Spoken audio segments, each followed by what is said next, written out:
ভয়ানক শাস্তির জন্য তৈরি হয়ে যান শ্যামলিনী। আমার থেকে আলাদা হওয়ার খুব শখ হয়েছে, তাই না? আজকের পর থেকে আমার কাছ থেকে আলাদা হওয়ার কথা দুঃস্বপ্নেও ভাবতে পারবেন না। আর না পারবেন চুপ থাকতে। যে কেউ এসে আপনাকে যা খুশি বলে যাবে, আর আপনি মুখে কুলু পেটে বসে থাকবেন, সেই পথও আজ বন্ধ করব, চিরতরে বন্ধ করব। আমি আপনাকে ভালোবেসেছি ছেড়ে দেওয়ার জন্য নয়, সারা জীবন মনের ভেতর রানীর মতো সাজিয়ে রাখবো বলে। কিন্তু আপনি আবারও সেই একই ভুল করলেন। 5টা বছর কম দহনে পুড়িনি, বিরহ দহনে ছটফট করেছি। আজ থেকে আপনিও পুড়বেন, তবে সেটা ভালোবাসার দহনে, ভালোবাসার অত্যাচারে। আমার প্রত্যেকটা ছোঁয়ায় জ্বালিয়ে পুড়িয়ে মারবো আপনাকে। B ready? আরজানের কথাগুলোই নিজের অন্ধকার ভবিষ্যৎটা স্পষ্ট দেখতে পাচ্ছে চারু। মাথাটা ভনভন করে ঘুরতে শুরু করলো হঠাৎ। সামনে যা দেখছে সবই অস্পষ্ট মনে হচ্ছিল। আমার কথাগুলো একটু শুনে। কান্না জড়ালো গলায় কিছু বলতে নিলে বলতে পারলো না চারু। তার আগে ওর ঠোঁট জোড়া দখল হয় আরজানের ঠোঁটে। উন্মাদের ন্যায় প্রত্যেকটা ছোঁয়া আরজানের। শাড়ির আঁচলে কোমরের দাগগুলো ভালোভাবে ঢেকে নিয়ে তবেই নিচে নামলো চারু। এতক্ষণে সবাই উঠে গেছে। নতুন বউ অর্থাৎ সৌমিও উঠে পড়েছে, কিন্তু সেই উঠতে পারেনি আজ। অবশ্য ঘুম হয়েছে সেই ভোর 5টার দিকে। বাকি রাতটুকুর কথা আর ভাবতে পারল না ও। ভাবি, কি গো, কোথায় ছিলে তুমি? সৌমি ডেকে ওঠে চারুকে। চারু জোরপূর্বক হাসার চেষ্টা করে এগিয়ে যায় সৌমির পানে। সৌমি সোফায় বসে আছে। চারু গিয়ে ওর পাশে বসতেই সৌমির চোখ যায় চারুর গলার দিকে। গলায় কামড়ের দাগটা বুঝতে অসুবিধে হয়নি সৌমির, তাই ও ফিক করে হেসে দেয়। চারুর দিকে খানিকটা এগিয়ে গিয়ে গলার স্বর খাদে নামিয়ে বলল, কি গো রমণী, গলায় এত সুন্দর স্পটটা কে লাগিয়ে দিল? দাদা ভাই? চারু লজ্জা পেল চরম। লজ্জা ওর মাথা নুয়ে এলো। কি বলবে ভেবে না পেয়ে বড় হওয়ার সুবাদে দিল এক ধমক। ধমককে এসে পড়লো সৌমি। হাসলো চারুও। হাসতে হাসতে বলল, নাস্তা করেছো? করেছি। ফুফুমণি থুরি, আমার শাশুড়ি মা তোমার আর দাদা ভাইয়ের নাস্তা আলাদা করে তুলে রেখেছে। আমাকে বলেছে তুমি নিচে এলে যেন তোমাকে বলে দিই। তুমি চাইলে তোমাদের নাস্তা রুমে নিয়ে যেতে পারো। না না না, রুমে নিতে হবে না, এখানেই বসেই। চান্স পাবে না মেরি ভাবি যান। দেখো টেবিল পুরো ব্লক করে খাওয়া দাওয়া হচ্ছে। এরপর আরও কয়েক কাতার আছে, হিসেব নেই। তুমি বরং রুমে নিয়ে যাও। চারু ডাইনিং টেবিলের দিকে তাকিয়ে দেখলো থেকে যাওয়া মেহমানরা নাস্তা করছে। একজন উঠছে তো একজন বসছে। আরজান এখানে এসে কিছুতেই নাস্তা করবে না। চারু ছোট্ট একটা দীর্ঘশ্বাস ছেড়ে উঠে গেল রান্নাঘরের দিকে। ক্যাবিনেটের ওপরে ওর আর আরজানের খাবারটা ঢাকা রাখা ছিল। কাজের মেয়েটার দিক থেকে শিওর হয়ে তবেই নিয়ে এলো খাবারটা। রুমে পা রাখতেই শরীর কেঁপে উঠল চারুর। না জানি আবার কি কেলেঙ্কারি শুরু হবে। আরজান বেডে নেই। বিছানা খালি দেখেই বুকটা কেঁপে উঠল চারুর। কোথায় গেল মহারাজ? চারু কাঁপা কাঁপা হাতে ট্রে থেকে খাবারগুলো নামিয়ে রাখতে শুরু করলো। আরজানের সাথে একসঙ্গে বসে কিছুতেই খাওয়া যাবে না। আরজান একাই খাক। নিচে গিয়ে যদি খাবার খায় তবেই খাবে, নয়তো অভুক্ত থাকবে। তবু এই মানুষটার সাথে বসে খাবে না। কিন্তু তার হলো না। চারু ট্রে থেকে খাবার নামিয়ে উঠে যেতে নিলেই সামনে এসে দাঁড়ায় আরজান। চারু আরজানকে দেখতে পায়নি এতক্ষণ। সে তার পেছনেই হাত ভাঁজ করে দাঁড়িয়েছিল। তাই চারু উঠতে গিয়ে পেছন ফিরতেই আরজানের বলিষ্ঠ দেহের সঙ্গে ধাক্কা। আরজানকে দেখেই চারুর ভেতরটা কেঁপে কেঁপে উঠল। জাগর দিচ্ছে প্রাণ পাখি, এই বুঝি ফুরুত করে উড়িয়ে দিল উড়াল। আরজান বাঁকা হেসে তাকিয়ে আছে ওর পানে। চারু চোখ নামিয়ে নিল। কাঁপছেও, টের পাচ্ছে আরজান। তাই মুচকি এসে ওর কোমর জড়িয়ে নিজের কাছে নিয়ে এসে কানের কাছে মুখ এনে ফিসফিসিয়ে বলল, এখনো এত লজ্জা? আরজানে ফিসফিসানো কণ্ঠে গলা শুকিয়ে কাঠ হয়ে গেল। খিচে চোখ জোড়া বন্ধ করে ফেললো। আরজানের শরীর থেকে কেমন মাতাল করা এক গন্ধ বেরোচ্ছে, যে গন্ধ বারবার চারুর দম আটকে ফেলছে। আরজান চারুর কানের কাছে থেকে মুখ সরাতে চারুর ভয়ার্ত মুখশ্রীতে আটকে পড়ল। কি সুন্দর লাগছে চারুকে। আরজানের ইচ্ছে হলো খেয়ে ফেলতে। আরজান ড্যাব ড্যাব করে তাকিয়েই রইল চারুর দিকে। ঠিক তখনই আরজানের চোখ গেল চারুর গলার দাগটার দিকে। বড় কষ্ট দিয়ে ফেলেছে মেয়েটাকে। অমন পাগলামি না করলেও হতো। গলার চিনচিনে ব্যথার ওপর আলতো স্পর্শ পেয়ে শিউরে উঠল চারুর শরীর। ফট করে চোখ মেলে সামনে তাকাতেই বুঝতে পারল আরজান ওর গলায় আলতো করে চুমুকে দিচ্ছে, একই সাথে ঠোঁট দিয়ে ঘষছে। এক পর্যায়ে আরজান অপরাধী কণ্ঠে বলল, রাতের জন্য আই এম সরি শ্যামলিনী, খুব সরি। এই বলে জড়িয়ে ধরল চারুকে। চারু মনে মনে মুচকি হাসল। এই পাগলটাকে ছেড়ে ও যেত কেমন করে? পারতই না কখনো। চারু আরজানের বুকে পরম সুখে মাথা রেখে চোখ বুঝল। ঠিক তখনই তাদের দরজায় কেউ নক করে বলল, ভাবির সঙ্গে এক ভদ্রমহিলা দেখা করতে এসেছেন। চারুর ভেতরটা মোচড় দিল। তার সঙ্গে দেখা করতে এসেছে কে? ড্রয়িং রুমে বড় বড় 3টা সেট সোফা। একটা সোফায় রিনা বেগম আর মিনা বেগম বসে আছেন, আর তাদের ঠিক সামনে বসে আছেন একজন অপরিচিত মহিলা। তার পাশে ছোট্ট 12-13 বছরের একটা মেয়ে। তারা দুজন রিনা বেগমের দিকে মুখ করে আছে বিধায় কেবল পেছন থেকেই দেখা যাচ্ছে তাদের। মুখ দেখার উপায় নেই। চারু সিঁড়ি থেকে চটজলদি নেমে আসতে পারলেও তাদের কাছাকাছি এসে কেন যেন আর বল পেল না পায়ের পাতায়। ভেতরটা কেমন একটা তীক্ষ্ণ ব্যথা হতে লাগলো, যেমনটা হতো বাবা চলে যাওয়ার পর। যেন ভেতর থেকে কিছু একটা ক্ষয়ে যাচ্ছে দিন দিন। ওই তো চারু এসে গেছে। কি রে মা, দাঁড়িয়ে পড়লি কেন? দেখ কে এসেছে।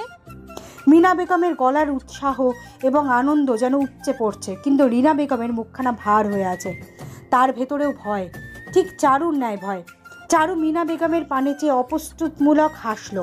অতঃপর মাথা নেড়ে দ্রুত আসার চেষ্টা করলো, কিন্তু পদতল ঠিক আগের মতোই আছে, অচল। চারু গিয়ে দাঁড়ালো মিনা বেগমের সামনে, স্মিত হেসে জিজ্ঞেস করলো, কে এসেছে খালামণি? দেখ কে এসেছে। এই বলে চারুকে উল্টো দিকে ঘুরিয়ে দিলেন তিনি। সামনে বসে আছে মধ্যবয়স্ক এক মহিলা। বয়সের ঘড়িটা 50-এর কাছাকাছি হবে হয়তো। মাথার চুলগুলো কেমন ফ্যাকাশে, চোখে মুখে অপরাধ বোধে জ্বলে পুড়ে যাওয়ার এক স্পষ্ট ছাপ। মহিলাকে চিনতে চারু কোনো অসুবিধা হয়নি, বরং চেনার পর ওর দৃষ্টিখানা কেঁপে উঠল অস্বাভাবিকভাবে, কেঁপে উঠল অন্তরটা। অমনি ভিড়মি খেয়ে পড়ে যেতে নিলে মিনা বেগম ঝটপট ধরে ফেললো চারুকে। চারুর শরীর বিরতিহীন কাঁপছে। ওকে আগলে ধরলেন রিনা বেগমও। কেঁপে কেমন অসহায় হয়ে উঠল তার দৃষ্টি। চারু কাঁপা কাঁপা হস্তে শক্ত করে আঁকড়ে ধরলো তাকে। বড় বড় নিঃশ্বাস নিতে লাগলো চারু। সামনের মহিলা ওর অবস্থা দেখে বিচলিত হলেন বেশ। দাঁড়িয়ে গিয়ে ওকে ধরতে নিলেই রিনা বেগম ঝাঁঝালো কণ্ঠে বলে উঠলেন, থাক, আপনাকে কষ্ট করে ধরতে হবে না ওকে। চারু, ঠিক আছো তো তুমি? একটু পানি খাবে? মিনা বেগম অবাক হলেন রিনা বেগমের কথায়। তবে রিনা বেগমের শেষোক্ত কথায় তার হুঁশ এলো চারুকে পানি দিতে হবে। তাই চটজলদি উঠে পানি আনলো চারুর জন্য। পানিটা রিনা বেগমের দিকে এগিয়ে দিতে দিতে বলল, চারু, কি হয়েছে মা তোর? শরীর খারাপ করলো নাকি হঠাৎ? তোর মাকে তুই চিনতে পারছিস না মা?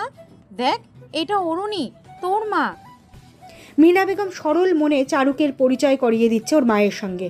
হ্যাঁ, চারুর সামনে দাঁড়িয়ে থাকা ভদ্রমহিলা ওর মা অরুণী, যিনি ওকে আর ওর বাবাকে ছেড়ে চলে গিয়েছিলেন আজ 23 বছর পূর্বে।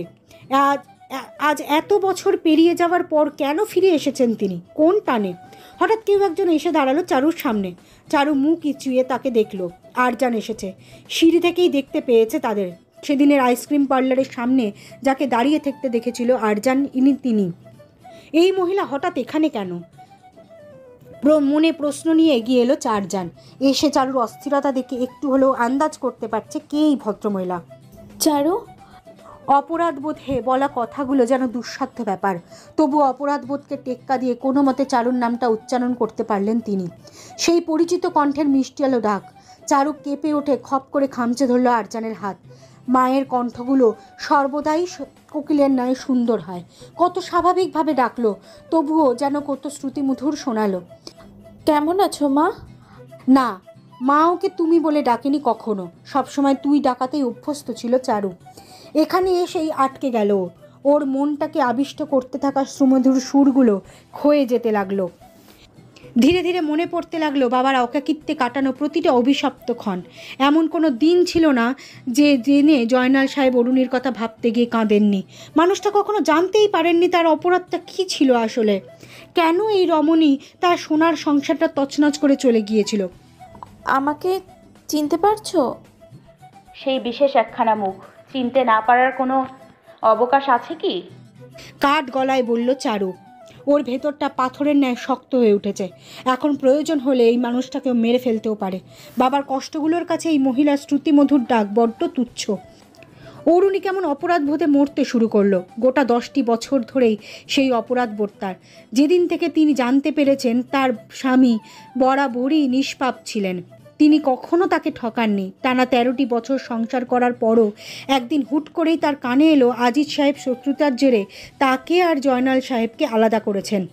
আর এমন একজন মানুষের সাথে তাকে বেঁধে দিয়েছেন যে কিনা প্রতি রাতেই অসংখ্য নারীর দেহে লিপ্ত থাকেন। তখন তার দ্বিতীয় ঘরের মেয়েটার মাত্র 3 বছর বয়স। চেয়েছিলেন এবারও পালাবে, কিন্তু গতবারের পাশানি যেমন চারুকে কোলে ফেলে এসেছিলেন তেমনি আর পারলেন না, তাই ছোট্ট মেয়েটাকে সঙ্গে করে পালিয়ে এলেন ওখান থেকে। সেই থেকেই মেয়েটিকে নিয়ে একা আছেন। মেয়েটির নাম পিউ, বড্ড মিষ্টি দেখতে, মায়ের রূপ পেয়েছে দেখলেই বোঝা যায়। ও মা, এটা কি আমার আপা? পিউর দৃষ্টি চারুতে নিবদ্ধ। মায়ের শাড়ির আঁচল টেনে প্রশ্নটি করা মাত্র সবাই ওর পানে তাকালো। অরুণী মেয়ের একগালে হাত রেখে মলিন হাসলো, একটা দীর্ঘশ্বাস ছেড়ে বিসর্জন দিয়ে বলল, হ্যাঁ মা, এটাই তোমার আপা। চারু অবাক নহেনে দেখছে মেয়েটাকে, ঠিক যেন ছোট্টবেলার চারু। আর যেন তীক্ষ্ণ নজরে পরখ পড়েছে ওকে, ঠিক সেই চোখ সেই নাক। তবে কি চারু পুরোটাই ওর মায়ের মতো হয়েছিল? পিউ বসা থেকে দৌড়ে এসে জড়িয়ে ধরল চারুকে। চারু চমকে উঠল, পিউকে নিয়ে পিছিয়ে গেল এক পা। চারুর ঘৃণায় গা ছমছম করছে, কিন্তু এক অদ্ভুত টান থেকে পিউকে নিজের কাছ থেকে দূরে সরিয়ে দিতে পারল না। এটাই বুঝি রক্তের টান। দুজনের শরীরে একই মমতাময়ী মায়ের রক্ত, কিন্তু বাবা যে ভিন্ন। চারুর বুকটা ছ্যাদ করে উঠল, ফোঁস করে উঠে দূরে ঠেলে দিল পিউকে। এরাই যে ওর বাবার মৃত্যুর কারণ, তাদের প্রতি ওর এত টান কি করে আসে? পিউকে ধাক্কা দিয়ে সরিয়ে দিতে পিউ নিচে পড়ে গেল, যা দেখে চমকে উঠল সকলে। মিনা বেগম আর বিস্ময় কাটাতে পারছেন না কোনোভাবেই। এ কেমন অদ্ভুত আচরণ তাদের চারুর। অবশ্য তার বিস্ময়টা যে জায়েজ, কারণ চারুর অতীতের সঙ্গে পরিচিত নন্দিনী। মা, পিউ পড়ে গিয়ে ব্যথা ডুকরে কেঁদে উঠে মাকে ডেকে উঠল কেমন করে। অরুণী ছুটে আসলে ওকে ধরবে বলে, কিন্তু তার আগেই চারু ওকে ধরে ফেললো। কেমন অস্থির হয়ে উঠল পিউর ব্যথাতে। না, ওর মায়ের মতো পাষাণ নয়, ও কাউকে ব্যথা দিতে শেখেনি। আমাকে মাফ করে দে, আমি বুঝতে পারিনি সোনা। পিউ দু হাতে শক্ত করে জড়িয়ে ধরল চারুকে। অরুণী ফ্যাল চোখে তাকিয়ে আছেন, তার বুকের ভেতরটা প্রশান্তিতে ভরে উঠেছে। তাকিয়ে আছে আর জানো, তিনি পেরেছেন পিউকে ঠিক হাতে সঁপে দিতে। হয়তো জীবনে প্রথমবার কোনো ভালো কাজ করতে পেরেছেন। পিউ চোখে জল নিয়ে চারুর পানে হাসি মুখে তাকালো, অতঃপর ওর গলা জড়িয়ে ধরে গালে চুমু খেয়ে বলল, আমার নাম পিউ আপা, তুমি আমাকে পিউ সোনা বলে ডেকো। চারু হেসে ফেলল। হাসলো রিনা বেগম এবং মিনা বেগমও। আর জানো, চারুকে আর পিউকে ধরে ওঠালো আরজান। চারুকে এক হাতে জড়িয়ে ধরে অন্য হাতে পিউকে আগলে নিল, অতঃপর বলল, ঠিক আছে পিউ সোনা। শরতের প্রথম 2 সপ্তাহ, দুপুর 2টো। এই দুপুরে ক্ষণে কি ভয়ানক ঝড়টাই না উঠেছে। বৃষ্টি পড়ছে তেরচাভাবে, শরীরে কাটা ফোটার মতো করে বিঁধে যাচ্ছে। পিউর ক্লাস শেষ হলো সবেই।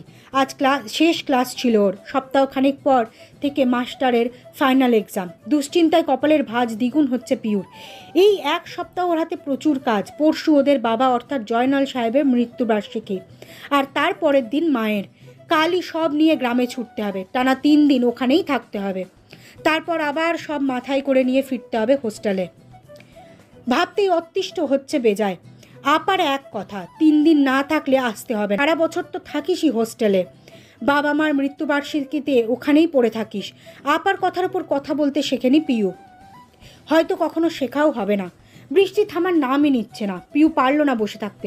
এখনই হোস্টেলে না ফিরলে 8টার টিউশনিটা পাবে না। তাই বৃষ্টি মাথায় নিয়ে হাঁটা ধরলো। যা হবার হবে, পরে দেখা যাবে। পিউ বিড়বিড় করে হাঁটছে। ওর বিরক্তির মহাকারণ শরতের এমন বৃষ্টি হবার মানে কি? এর আগে তো কখনো দেখেনি। হঠাৎ পেছন থেকে একখানা অনাকাঙ্ক্ষিত কণ্ঠ ভেসে আসতে ভ্রুকুটি হয়ে এলো ওর। মহাবিরক্তি রেশ ঠেলে পেছনে তাকালো। ওর থেকে 3-4 কদম পেছনে দাঁড়িয়ে আছে কেউ, যাকে দেখতেই বুকের ভেতরটা ধড়াক করে উঠল পিউ। এই যে আবির। কি চাই? পিউ রাগ গলায় প্রশ্ন করলো। আবিরের অসহায় চোখ জোড়া বদ্ধ হলো নিচের দিকে। মিনমিন করে বলল, আমি আপনাকে কিছু বলতে চাই পিউ। কিন্তু আমি শুনতে চাই না, আপনি এবার যেতে পারেন। পিউর ঝাঁঝালো কণ্ঠে মাথাটা আরেকটু নিচু হয়ে এলো আবিরের। ঢোক গিলে আমতামতা স্বরে বলল, প্লিজ পিউ, শুধু একটা কথা বলেই চলে যাব। পিউর এবার মেজাজ বিগড়ে গেল। আবির সিএসসি 3rd ইয়ারের ব্যাচ, আর ও মাস্টার্সের স্টুডেন্ট। মেজাজ বিগড়ানোর প্রথম রিজন হলো ছেলেটা তার জুনিয়র হওয়া সত্ত্বেও ওকে নাম ধরে রাখে। রেসপেক্টের কোনো বালাই নেই। আর দ্বিতীয় কথা, তার কিছু বলতে চাওয়া মানে পাগলের প্রলাপ বকা। অর্থাৎ সে নাকি পিউকে ভালোবাসে। এও হয় নাকি? 3 বছরের জুনিয়র ওকে ভালোবাসে? শুনতেই পিউর মাথাটা ভনভন করে ওঠে। দেখুন আবি, আমার হাতে আপনার মতো এত অঢেল সময় নেই, আর না আছে আপনার মতো বস্তায় বস্তায় টাকা পয়সা। আমি নিজের সামান্য উপার্জনে নিজের সামান্য চাহিদাগুলো ফুলফিল করি। ঠিক 4টায় আমার টিউশনি আছে, আমাকে যেতে হবে, সুতরাং আপনি যেতে পারেন। এই বলে পিউ চলে আসতে নিলে পেছন থেকে ওর হাতটা টেনে ধরলো আবির। পিউ অবাকের শীর্ষে পৌঁছে গেল। এই ছেলে কখনো শুধরাবার নয়। Please Piu, I beg you, আমার কথাটা একবার শুনুন। পিউ দাঁড়িয়ে পড়ল। ওর শরীর কাঁপছে রাগে, একই সাথে কেমন একটা শীতল ভাব ছড়িয়ে পড়ছে চারিদিকে, যার দরুন শিহরণে কাঁপছেও। কিছু বলবে তার পূর্বেই আবির ওকে এক টানে নিজের কাছে নিয়ে এলো। পিউ কাঁপছে আবিরও, হয়তো ঠান্ডায় নয়, ভালোবাসার মানুষটিকে এত কাছে পাওয়ার অনুভূতিতে। আমি আপনাকে ভালোবাসি পিউ, খুব খুব ভালোবাসি। আমি আপনাকে ছাড়া কিছু ভাবতে পারছি না, কিচ্ছু না। পিউর মাথার তার কেটে গেল। ও একই কথা বারবার শুনতে ভালো লাগছে না, ইচ্ছে করছে ঠাঁটি এক চর বসাতে ছেলেটাকে। দিনের পর দিন বড্ড বেয়ারা হয়ে যাচ্ছে। একবার ভালোবাসুন না আমাকে, কি এমন ক্ষতি হয়ে যাবে আপনার? ফের বলে উঠল আবির। পিউ এবার তাকে ধাক্কা দিয়ে সরিয়ে দিল নিজের কাছ থেকে। আবির ধাক্কার তাল সামলাতে সামলাতে ঠাঁটি এক চর বসিয়ে দিল আবিরের গালে পিউ হাতে এই নিয়ে 27 নম্বর থাপ্পড় খেলো আবির। গুনে রেখেছে সে। পিউ আর কিছু না বলে নিজের ব্যাগ তুলে নিয়ে হন হন করে চলে গেল। আবির ওর যাওয়ার পানে তাকিয়ে মুচকি হাসলো। পিউকে সে নিজের করেই ছাড়বে। আরজান ভাই বলেছে হাল ছাড়া যাবে না। আজ সোমবার জয়নাল সাহেবের মৃত্যুবার্ষিকী। তার মৃত্যুবার্ষিকীতে বড় করে মিলাদ পড়ানো হয়। সকাল থেকে সে কি খাটাখাটনি চলছে, দম ফেলার জায়গা পাচ্ছে না চারু। সকাল থেকেই খেটে মরছে বেচারি। সঙ্গে পিউ আছে সৌমি, মিনা বেগম আর রিনা বেগমও। হৃদ আর আরজান গেছে বাজারে, সকল ধরনের শাক সবজি মাছ মাংস আনতে হবে। আর হৃদের থেকে ভালো বাজার কেউ করতে পারে না, তাই সঙ্গী হিসেবে আরজানও গেল।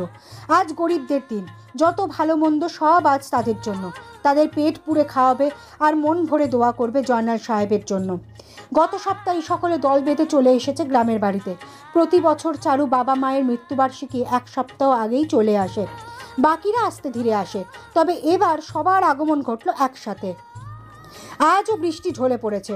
সেই যে ভোর রাতে শুরু হলো, থামার আর নাম নেই। মিষ্টি ঘুমাচ্ছে তার ঘরে।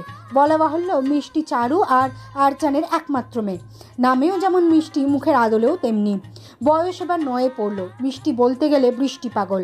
ও দোয়া করে বছরের প্রতিটা দিনই যেন এমন বৃষ্টি হয়, তাহলেই ও শান্তি পায়। গতকাল ঠান্ডা আবহাওয়া টের পেয়ে বুঝে গেছিল রাতেই ঝুম বৃষ্টি শুরু হবে, তাই সারা রাত জানলার পাশে বসে অপেক্ষা করেছে। কিন্তু রাতে আর বৃষ্টি হয়নি। বেচারি বৃষ্টির অপেক্ষা করতে করতে ঘুমিয়ে পড়েছে শেষ প্রহরে যখন ঘুম এসে জড়ো হলো দু চোখের পাতায়, ঠিক তখনই শুরু হলো ঝুম বৃষ্টি। কানে বৃষ্টির ঝুমঝুম শব্দ আসতেই মুচকি হেসে ঘুমের রাজ্যে পাড়ি জমালো মিষ্টি। রাইয়ান দরজার আড়াল থেকে লুকিয়ে লুকিয়ে দেখছে মিষ্টিকে। রাইয়ান সৌমি আর হৃদের ছেলে। রাইয়ানের বয়স সবে 6, আর এই 6 বছরের ছেলে তার থেকে 3 বছরের বড় মেয়ে মিষ্টির মাঝে কী এমন পেয়েছে জানা নেই। মিষ্টিকে তার সবসময় লুকিয়ে দেখতে হবে, তাতেই যেন তার শান্তি। ও মা, দাদু ভাই এখানে কি করো? মিনা বেগমের গলা পাওয়া গেল। রাইয়ান পেছন তাকিয়ে তাকে দেখতে পেয়ে ছুটে পালালো। রাইয়ানকে ছুটে পালাতে দেখে মিনা বেগম হাসলেন। অতঃপর কি মনে করে একবার ঘুমন্ত মিষ্টির ঘরে উকি দিলেন। বাজার নিয়ে চলে এসেছে আরজান আর হৃদ। চারু দ্রুত হেঁটে এসে ধরলো আরজানের ব্যাগগুলো, আর সৌমি ধরলো হৃদের হাত থেকে। দুজনকে ব্যাগ নিতে দেখে পিউ এসে বলল, বাহ, দুইজনের সব ব্যাগ নিয়ে নিলে, আমি এখন কি নিব? আপনি আমার ব্যাগগুলো নিতে পারেন। কথাটা বলতে বলতে আরজানের পেছন থেকে বেরিয়ে এলো আবির। আবিরকে দেখেই কপালে বিরক্তির ছাপ ফুটে উঠল পিউর। আবির চমৎকার হেসে চোখ টিপল পিউকে। পিউ মুখ ভেঙচি কেটে চলে গেল। চারু ছেলেটার পানে অবাক চোখে তাকালো। আরজানের উদ্দেশ্যে বলল, উনি কে? ওনাকে তো ঠিক চিনলাম না। আরজান মৃদু হেসে বলল, ও আবির, রফিক আঙ্কেলের ছেলে। চারুর মনে পড়ল। স্মিত হেসে বলল, ও হ্যাঁ, চিনতে পেরেছি। ভালো আছো আবির? খুব ভালো ভাবি, আর আপনাদের এখানে এসে তো ভীষণ ভালো আছি। ওর এত ভালো থাকার কারণ বাকিরা কেউ ধরতে না পারলেও আরজান ঠিক ধরতে পেরেছে, তাই মুচকি হাসলো সে। চারু আবিরের দিকে তাকিয়ে সৌজন্যমূলক হেসে সবাইকে ভেতরে আসার পথ দিল। সবাই ভেতরে এসে হাত মুখ ধুয়ে ফ্রেশ হয়ে চলে গেল বসার ঘরে। বসার ঘরে আরও অনেক মেহমান ছিলেন। আরজান সবার সাথে আবিরের পরিচয় করিয়ে দেওয়ার মাঝে পিউকে দিয়ে সবার জন্য শরবত করে পাঠালো চারু। পিউ একে একে সবাইকে শরবত দিলেও আবিরের শরবতটা পাশে রেখে গেল, যা দেখে ক্ষুণ্ণ হলো আবিরের মন। অসহায় চোখে আরজানের দিকে তাকাতে আরজান চোখে ঝাপটে সান্ত্বনা দিল আবিরকে, অর্থাৎ এসব হয়েই থাকে, ধৈর্য ধরতে হবে। রান্নাঘরে চারু ব্যতীত আর কেউ নেই। ব্যস্ত হাতে চারু একাই রান্না করছে, যা দেখে মুচকি হেসে ওর কোমর জড়িয়ে ধরল আরজান। কাজের মাঝে এসব কাণ্ড কেবল একজনের দ্বারাই সম্ভব। সে কথা চারুর মুখস্থ থাকলেও এই মুহূর্তে ভূত দেখার মতো চমকে উঠল সে। এর কারণ অন্য মনস্ক থাকা। আপনাকে দেখলেই না আমার প্রেম প্রেম পায়, কি করি বলুন তো? ঠিক 15 বছর আগে এমনই এক শরতের বর্ষণে প্রেমে পড়েছিলাম যে আপনার প্রতি শরতেই মনে পড়ে যায় সেই দিনগুলোর কথা। আপনার মনে আছে চারুলতা? বয়স 35 ছড়িয়ে 36-এ পৌঁছেছে, তবুও প্রেম যাচ্ছে না, তাই না? চারুর কথায় হেসে উঠল আরজান, বলল, কেবল 36? 360 বছর পেরোলে ও শরতের বর্ষণে সেই মিষ্টি প্রেমগুলো ভুলতে পারবো না। এখন ছাড়ুন তো, তরকারি পুড়ে যাচ্ছে। যাক, সব পুরে ছারখার হয়ে যাক। আরজানের কথায় খুনতে নিয়ে উঠল চারু। আরজানের দিকে তেড়ে গিয়ে বলল, তাই না? দাঁড়ান, বের করছি আপনার প্রেম। আরজান চারুকে খুন্তি নিয়ে তেড়ে আসতে দেখে দৌড়ে পালালো, যা দেখে হেসে পড়ল চারু। জানলার কোল ঘেঁষে দাঁড়িয়ে আছে পিউ, ভাবছে আবিরের কথাই। এই পৃথিবীতে কত বিচিত্র মানুষ বাস করে, তাই না? পাগল, একদম পাগল ছেলেটা, কিন্তু মন্দ নয়। কথাটা ভেবে আপন মনেই হেসে উঠল পিউ। আমার কথা ভাবছিলেন বুঝি? পিউ চমকে উঠল, পেছন মুড়ে তাকিয়ে দেখলো আবির দাঁড়িয়ে আছে। ওর ঘরে আবির, কেউ দেখে ফেললে সর্বনাশ হবে যে। আপনি এখানে কেন এসেছেন? আপা দেখলে কি হবে? বকবে। বলবেন? কি বলবো? এই যে আপনি আমাকে মনে মনে খুব মিস করছিলেন, তাই আমি চলে এসেছি। কি? আমি আপনাকে মিস করছিলাম? তা কে বললো আপনাকে? আপনার ঠোঁটের কোণে ওই হাসিটাই বলে দিচ্ছে ম্যাডাম। আপনি না এবার মার খাবেন। শীঘ্রই বের হন আমার ঘর থেকে। কেউ দেখে ফেললে ভুল বুঝবে। বুঝুক, এই লিস্টে ভুল করাতে যদি কেউ ভুল বুঝে তাতে অসুবিধা কি বলুন? আপনি তো ঠিক করাতেও ভুল বোঝেন আমাকে। মানে? ভালোবাসি।